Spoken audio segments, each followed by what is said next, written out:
Welcome to Eklavya स्नातक। आज हम करने जा रहे हैं दिल्ली यूनिवर्सिटी का कॉमर्स का सब्जेक्ट जिसका नाम है फाइनेंस फॉर एवरीवन।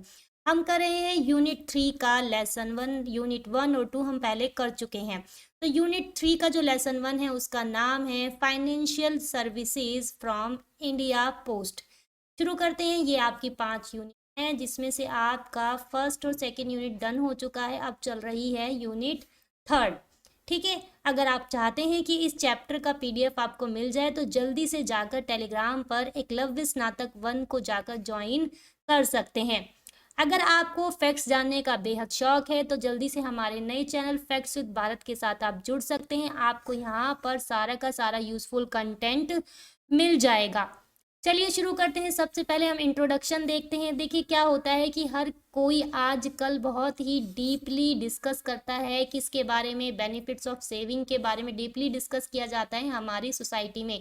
यानी कि सेविंग किस तरीके से की जाए, ये हमारा मेजर टॉपिक्स होता है, जिसके लिए हम बहुत सारी जो सर्विसेज अवेलेबल होते हैं उनको ढूंढते हैं ताकि जो आपकी सेविंग्स है वो सही तरीके से हो जाए।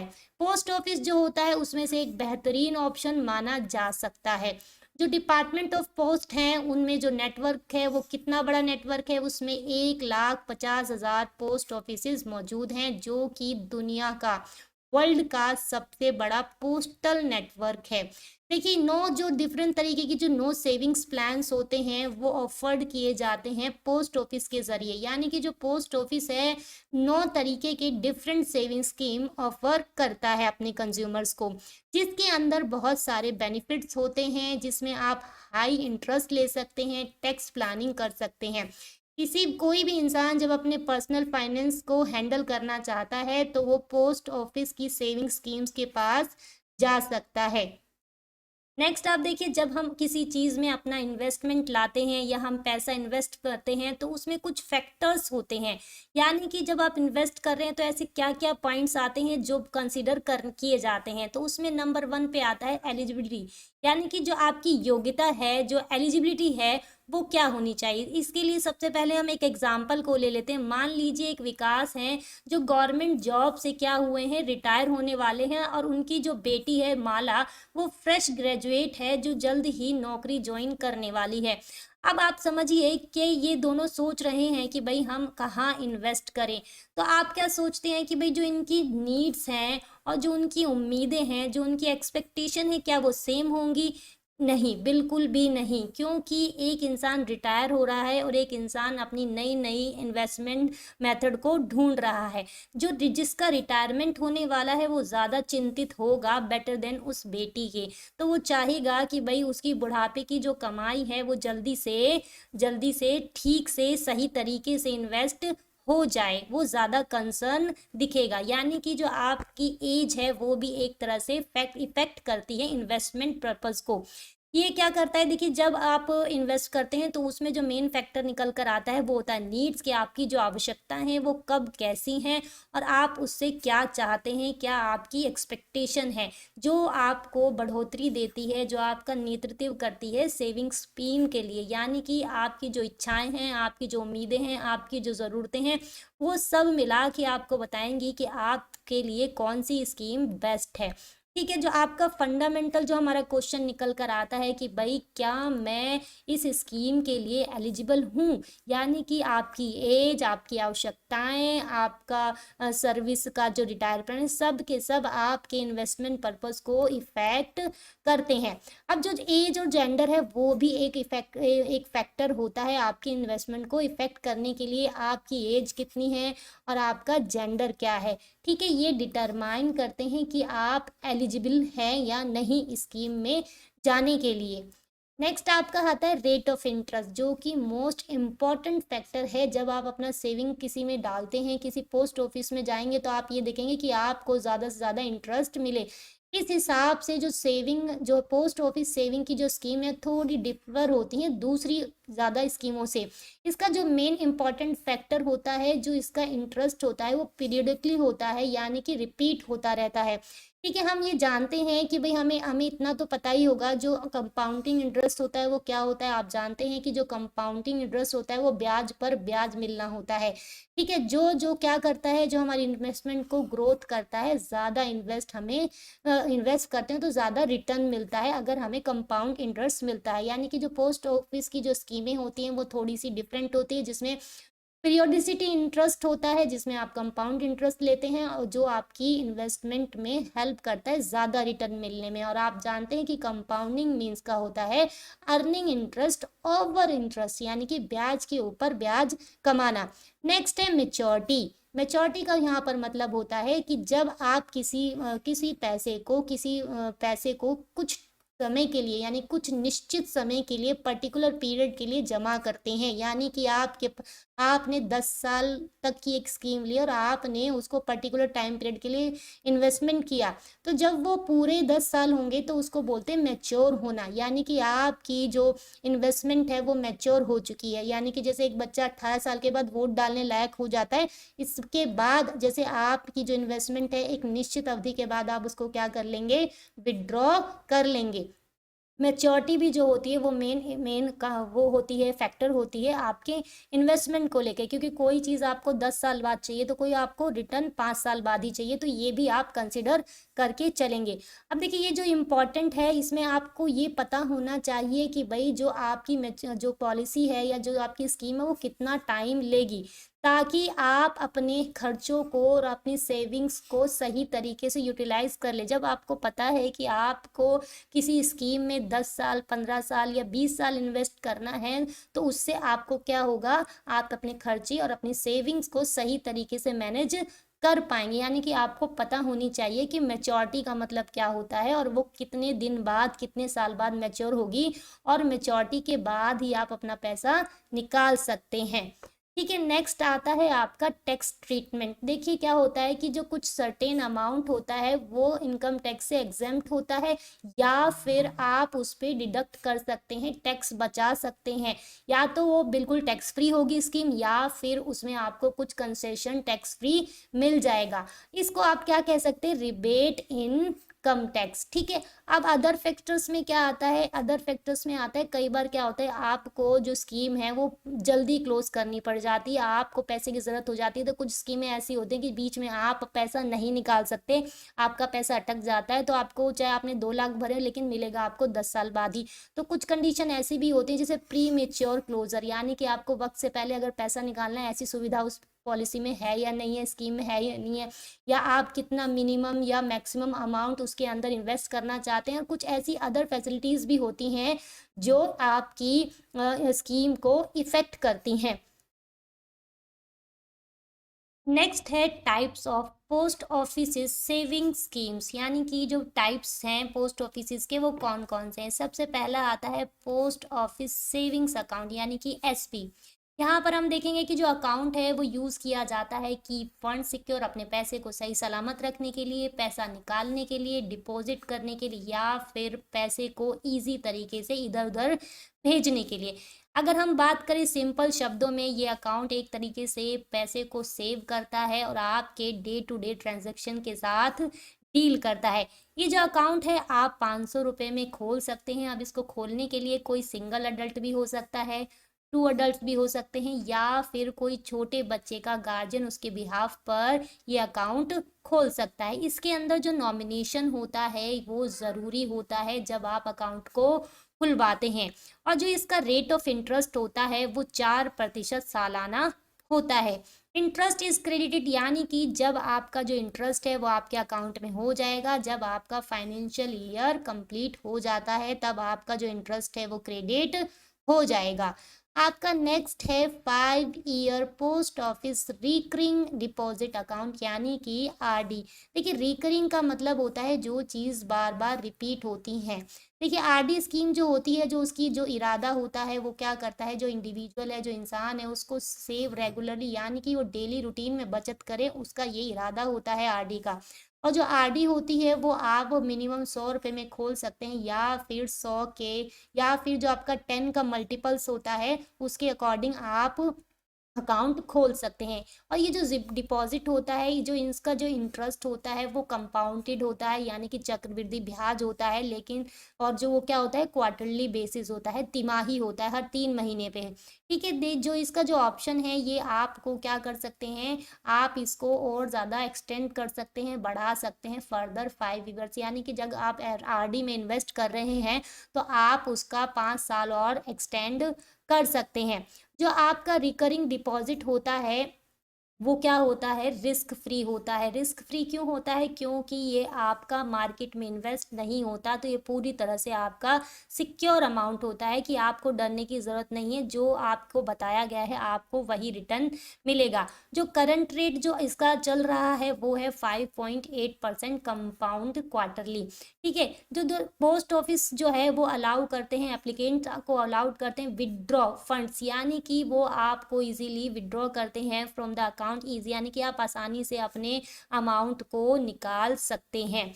जो अकाउंट होल्डर है वो क्या करेगा, देखिए आप अमाउंट कब निकाल सकते हैं, यानी कि जो आपका 1 साल के बाद आप उसका 50% अमाउंट निकाल सकते हैं। यानी कि देखिए account holders can be withdraw up to 50% of their deposit balance a year after account has been open, यानी कि उसके 1 साल के बाद अगर आपको नीड पड़ती है तो आप उसका 50% जो पैसा है वो विदड्रॉ कर सकते हैं।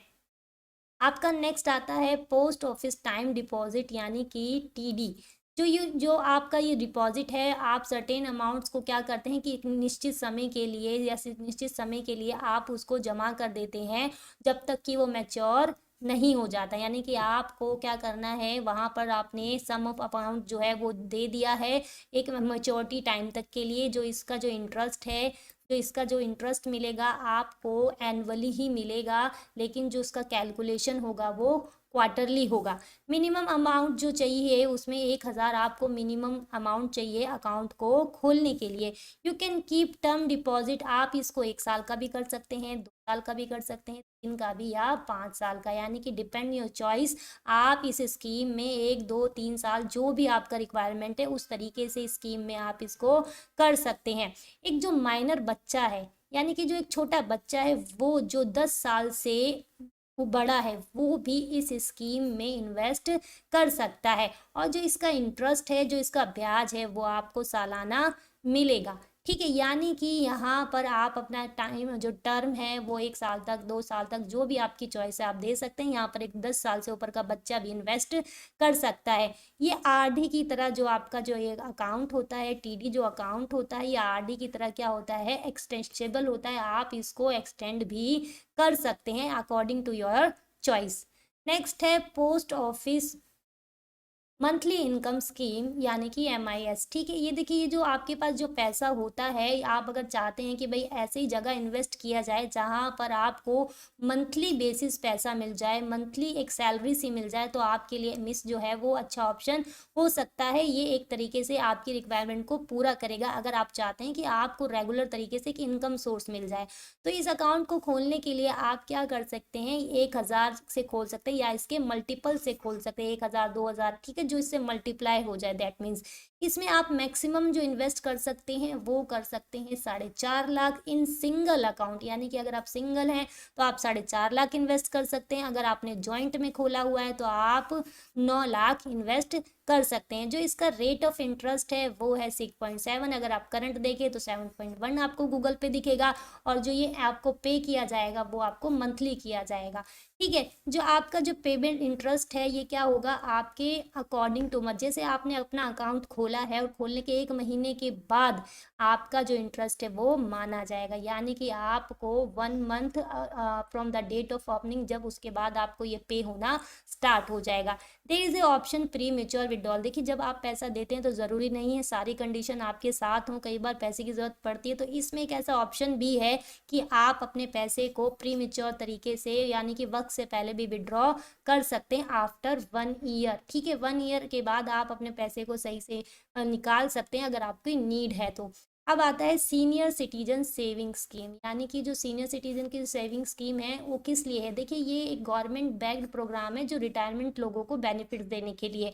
सीनियर सिटीजन रेजिडेंस है, जो इंडिया का जो रेजिडेंस है वो अपनी इसके अंदर अपना पैसा जो है इन्वेस्ट कर सकता है। वो इंडिविजुअल हो सकता है या जॉइंटली भी हो सकता है, जिससे आप क्या करेंगे, आपको रेगुलर इनकम मिल जाएगी और साथ के साथ आपको टैक्स बेनिफिट भी मिल जाएंगे। मिनिमम डिपॉजिट इसके अंदर क्या होता है, 1,000 होता है और it can be deposit multiple thousand, यानी कि ये जो आपका मल्टीपल है 1,000 का मल्टीपल भी हो सकता है, या फिर जो मैक्सिमम लिमिट है वो उसकी कितनी हो सकती है, 15 लाख हो सकती है। और जो इसका मैच्योरिटी पीरियड है जो उसका क्या हो सकता है, ये 5 ईयर्स हो सकता है। In case S C S S जो इंटरेस्ट है वो आपको क्वार्टरली, जो इसका ब्याज है वो आपको तिमाही के तौर पर मिलेगा, ठीक है। और जो आपका एप्लीकेशन फॉर्म है, जब जब आपने वो अकाउंट खोल लिया उसके 3 महीने के बाद वो एप्लीकेबल हो जाएगा। लेकिन अगर आपने मिस वाली स्कीम में देखा होगा तो उसका जो इंटरेस्ट था आपको कब मिल रहा था, मंथली मिल रहा था। ये डिफरेंस बता रही हूँ मैं आपको। जो इसका जो टेन्योर है वो जो इसका जो आप उसको बढ़ा भी सकते हैं, 3 और साल इसके टर्म को आप बढ़ा भी सकते हैं। अगर आप चाहते हैं कि मैं और ज़्यादा साल में इसको इन्वेस्ट करूँ तो आप इसके ईयर्स को बढ़ा भी सकते हैं। अब आता है पब्लिक प्रोविडेंट फंड अकाउंट यानी कि पीपीएफ। यहाँ पर देखिए जब ओपन किया जाता है तो इसको ये ओपन किया जाता है एन अडल्ट फॉर सेल्फ, यानी कि कोई माइनर है वो माइनर क्या होता है, देखिए माइनर बच्चे में या छोटे बच्चे के लिए गार्जियन होना मस्ट है, या माइनर के बिहाफ पर उसके गार्जियन ओपन कर सकते हैं या कोई अडल्ट खुद ही कर सकता है जो एलिजिबल है। It is a long term, यानी कि जो ये पीपीएफ है ये कम से कम 15 साल के लॉन्ग टर्म के लिए होता है, जो इंकरेज करता है आपको रेगुलर सेविंग के लिए इंकरेज करता है। और जो इसका ब्याज होता है वो कंपाउंडेड होता है। और जो इसका मिनिमम डिपॉजिट होता है वो होता है 1 फाइनेंशियल ईयर में आप 500, मैक्सिमम अमाउंट में क्या हो जाता है आप इसको 1.5 यानी कि 1.5 लाख इन्वेस्ट कर सकते हैं। डिपॉजिट इन पीपी अकाउंट क्या होता है, एलिजिबल हो जाते हैं। अगर आप एलिजिबल हैं, अगर आपने सही तरीके इन्वेस्ट किया है तो आपको टैक्स डिडक्शन भी मिलेगा। किसके थ्रू, इनकम टैक्स एक्ट 1961 के थ्रू एक्ट सेक्शन 80C में आपको टैक्स डिडक्शन मिलेगा, आपको कंसेशन मिल जाएगा कि भाई आप पैसा थोड़ा सा ज़्यादा गवर्नमेंट को ना देके अपने पास सेव कर ले। जो आपका डिपॉजिट है लमसम है, या तो आप उसको इकट्ठा दे सकते हैं, इन्हें lump sum deposit can be made lump sum या फिर इंस्टॉलमेंट, आपके पास दोनों चॉइस है, या तो इकट्ठा दे दो या उसको इंस्टॉलमेंट में दे दो। जो आपका जो इंटरेस्ट आएगा उस पर आपको कोई इनकम टैक्स देने की ज़रूरत नहीं है। और जो आपको फैसिलिटी है विड्रॉल की, यानी कि आपको ज़रूरत बीच में अगर पड़ जाती है तो आप अपने पैसे को निकाल सकते हैं। नेक्स्ट है सुकन्या समृद्धि अकाउंट, यानी ये आपने सुना ही होगा। ये जो अकाउंट है ये गवर्नमेंट के द्वारा ऑफर्ड है ताकि जो आपकी जो बच्ची है उसका जो भविष्य है जो वो है वो सुधर सके इंडिया के अंदर। यानी कि एक ऐसी स्कीम जो एक बच्ची के लिए, एक गर्ल चाइल्ड के लिए इंडिया के अंदर, ताकि उसका जो बेटरमेंट है, जो उसकी जो भविष्य की जो जिम्मेदारियां एक तरह से ठीक से निभाई जा सके। जिससे क्या होता है, ये पेरेंट्स को हेल्प करता है क्या करने के लिए, एक फंड्स को बिल्ड करने के लिए, ताकि वो अच्छी हायर एजुकेशन को पढ़ सके, या जो बेटी से रिलेटेड जो आपके उसके खर्चे हैं उनका जो है भरपाई हो सके, उसमें मदद मिल सके। जो ये एसएस अकाउंट है ये क्या हो सकता है, ये पेरेंट्स खोल सकते हैं या उनके बिहाव पर, बच्चों के बिहाव पर गार्जियन खोल सकते हैं किसी भी बच्ची के नाम पर जो कि 10 साल से नीचे है, ठीक है। एसएस अकाउंट जो होता है, जो सुकन्या समृद्धि अकाउंट है, उसमें मिनिमम डिपॉजिट 250 हो सकता है और क्या हो सकता है, मैक्सिमम डिपॉजिट 1.5 लाख हो सकता है। जो ये डिपॉजिट होता है ये 15 साल के लिए हो सकता है, ठीक है। जब आपकी जब आपने अकाउंट खोला है उसके 15 साल तक आपकी ये स्कीम चलेगी। ये जो डिपॉजिट है क्वालिफाई करता है आपके टैक्स डिडक्शन को, यानी कि इसमें आपको टैक्स डिडक्शन में हेल्प मिल जाएगी। सेक्शन 80C करंट जो आपका इनकम टैक्स एक्ट 1961 का जो सेक्शन 80 है उसके थ्रू आपको इनकम टैक्स में कंसेशन मिल जाएगी। और जिसका रेट ऑफ इंटरेस्ट होता है वो कंपाउंडेड होता है सालाना, ठीक है। जो विड्रॉ होता है ये आप निकाल सकते हैं जब आपकी बच्ची या तो 18 साल की हो जाए या फिर वो 10वीं पास कर ले, उसके बाद आप आपने जो पे किया है वो पैसा आप विड्रॉल कर सकते हैं। जो एसएस अकाउंट होता है वो मैच्योर होता है आफ्टर 21 ईयर्स तक। जब आप अकाउंट खोल लेते हैं उसके 21 साल के बाद तक वो मैच्योर हो जाता है। लेकिन विड्रॉ आप कर सकते हैं, कब कर सकते हैं, या तो बच्चा 18 साल का हो जाए या फिर 10th पास हो जाए, ठीक है। अब आता है national saving certificate. National saving certificate में क्या होता है, इट हैज़ नो लिमिट, यानी कि इसके अंदर कोई लिमिट नहीं होती, आप कितना भी इन्वेस्टमेंट कर ले। ये जो सेविंग ऑप्शन होता है ये 5 साल की मैच्योरिटी पर होता है, और जो इसका इन्वेस्टमेंट होता है लमसम जो होता है वो बिगिनिंग से शुरू हो जाता है, और जो इसका इंटरेस्ट होता है वो कंपाउंडेड होता है, सालाना होता है, लेकिन जो इसका जो ये मिलता कब है, मैच्योरिटी पे, यानी कि ये जो इसका ब्याज है वो सालाना कैलकुलेट होगा, लेकिन आपको मिलेगा कब, जब आपकी स्कीम मैच्योर हो जाएगी, अपने टाइम पीरियड को पूरा कर लेगी। क्या होता है, देखिए जो एनएसएससी है ये ओपन कर सकता है, कोई सिंगल कर सकता है, या फिर 3 अडल्ट जॉइंट में कर सकते हैं, कोई भी गार्जियन बिहाफ माइनर यानी छोटे बच्चों के बिहाफ पर कोई भी गार्जियन खोल सकता है। जो अनसाउंड माइंड होता है, यानी जो बच्चा अपने आप में कैपेबल नहीं है, या जो 10 साल से ऊपर है, उसके बिहाफ पे भी उसका गार्जियन ये वाली स्कीम ले सकता है। एलिजिबल जो टैक्स एग्जेप्शन में है ये एलिजिबल होता है, जो आपका 1961 का जो इनकम टैक्स का जो एक्ट है उसमें जो सेक्शन 80C है उसमें आपको कंसेशन, आपको राहत मिल जाएगी, आप इसको पेपरलेस तरीके से भी खरीद सकते हैं, यानी कि आपको कोई पेपर वाली कागजी कार्रवाई नहीं करनी पड़ेगी और आपको नेशनल सेविंग सर्टिफिकेट मिल जाएगा। नेक्स्ट है किसान विकास पत्र। किसान विकास पत्र में क्या है, देखिए ये एक तरह का सर्टिफिकेट होता है जो इंडियन पोस्ट द्वारा दिया जाता है, और ये आपकी पेमेंट को क्या करता है, वन टाइम इन्वेस्टमेंट को क्या कर देता है, डबल कर देता है, और जो इसका टाइम पीरियड होता है वो 10 साल का होता है, यानी कि 120 महीने। और ये जो इंट्रोड्यूस किया गया था ये स्मॉल सेविंग सर्टिफिकेट के तौर पर किया गया था, कब किया गया था, 1988 में ये किया गया था। और जो इसका प्राइमरी जो मेन ऑब्जेक्टिव है, इनकरेज करना लोगों को, उत्साह करना लॉन्ग टर्म के डिसिप्लिन के लिए, ताकि लंबे समय के लिए लोग बचत कर पाएं, इसलिए ये इनका जो मेन उद्देश्य था ये वाली स्कीम प्रोड्यूस करने के लिए। अभी आप खोल सकते हैं, कोई भी सिंगल इसे खोल सकता है, 3 अडल्ट लोग एक साथ खोल सकते हैं, कोई भी गार्जियन बिहाफ छोटे बच्चे की गार्जियन बन के खोल सकता है, या कोई जो बच्चा जो अनकेपेबल है, यानी कि जो अनसाउंड माइंड है, अपने लायक नहीं है, या 10 साल से ऊपर है, उसके नाम से कोई भी गार्जियन ये वाला अकाउंट खोल सकता है। लेकिन इसमें सबसे बड़ी बात है, इसमें आपको टैक्स डिडक्शन में राहत नहीं मिलती है, यानी कि आपका जो टैक्स बनेगा आपको पे करने पड़ेगा। जो इनकम टैक्स जो 1961 का जो सेक्शन 80 है उसके अंदर ये फॉल नहीं करता है। ये आप सेम है, ये आप खरीद सकते हैं पेपरलेस तरीके से, ये सर्टिफिकेट, ये पत्र जो है आप ले सकते हैं बिना किसी कागजी कार्रवाई के। अब आता है कि भाई आप पोस्ट ऑफिस से जो है वो पैसे किस तरीके से भेज सकते हैं, तो सबसे पहला आता है इलेक्ट्रॉनिक मनी ऑर्डर।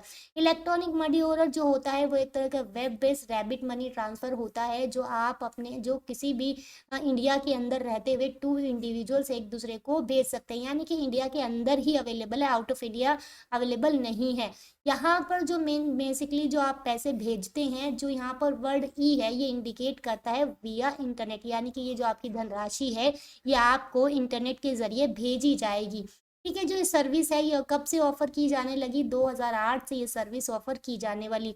जो आपका फिजिकल पेपर बेस, यानी कि जब पुराने ज़माने में जो मनी ऑर्डर आते थे अब वो एक्सेप्ट नहीं किए जाते हैं, हार्ड कॉपी एक्सेप्ट नहीं की जाती पेपर वाली, ना ही इसको प्रोसेस किया जाता है। अब इसमें कौन कौन सी जो पार्टीज इन्वॉल्व होती हैं ये बहुत ईजी है, देखिए जो पेई होता है, जो पैसे भेज रहा है पोस्ट ऑफिस के थ्रू वो हो जाता है पेई, और जो बीच में पोस्ट ऑफिस होता है वो एक तरह का एजेंट का काम करता है। यहाँ पर बेनिफिशियरी वो है जिसको पैसा भेजा जा रहा है। देखिए मनी ऑर्डर्स जो है अब फिजिकल कैश घर पर अवेलेबल कराने वाली जैसी फैसिलिटी भी प्रोवाइड करता है। जब आप मनी ऑर्डर की बुकिंग करते हैं तो एक यूनिक आईडी आपको मिलती है, जनरेट होती है, तो इस आईडी के थ्रू आप अपने पैसे को ट्रैक्ड कर सकते हैं, और जो ये अमाउंट होता है वो 5,000 से ज़्यादा नहीं होता। अब आता है वेस्टर्न यूनियन ट्रांसफ़र, ये तो बहुत ज़्यादा इजी है। देखिए दिस जो ये सर्विस होती है ये कोलेब्रेशन होती है, यानी कि इंडिया से बाहर के जो से पैसे लेने और देने होते हैं आप इसके थ्रू भेज सकते हैं, यानी कि एक तरह का समझौता है, कोलेब्रेशन है, किसके बीच, इंडिया पोस्ट ऑफिस और वेस्टर्न यूनियन के बीच में एक तरह का कोलेब्रेशन है। ये सर्विस जो होती है वो क्या करती है, आपको रिसीव करने के में हेल्प करती है। विदेश से पैसा अगर आप कोई भेजना चाहता है तो ये आपको आसानी से मिल जाएगा। ये जो सर्विस है ये अवेलेबल है, 195 कंट्रीज इस तरह की सर्विस के साथ डील कर रही हैं। अगर कोई विदेश में बैठा इंसान आपको पैसा भेजना चाहता है तो आपको वेस्टर्न यूनियन मनी ट्रांसफ़र के थ्रू आपको पैसा भेज देगा। अब आता है इंडिया पोस्ट पेमेंट बैंक। देखिए ये जो पेमेंट बैंक होते हैं एक तरह के पार्ट टाइम के बैंक्स होते हैं जो फोकस करते हैं कि भाई जो डिमांड है डिपॉजिट की वो क्या है, और जो प्रोविजन है पेमेंट्स के या जो पैसे भेजने वाली सर्विसेज है ये मेनली उसी पर फोकस करते हैं। और जो पेमेंट्स जो ये जो बैंक्स होते हैं ये लोन में डील नहीं करते हैं। और इस तरह की ये जो सर्विस थी ये जो कब लॉन्च हुई थी, ये 1 सितंबर 2018 को ये वाली स्कीम लॉन्च की गई थी।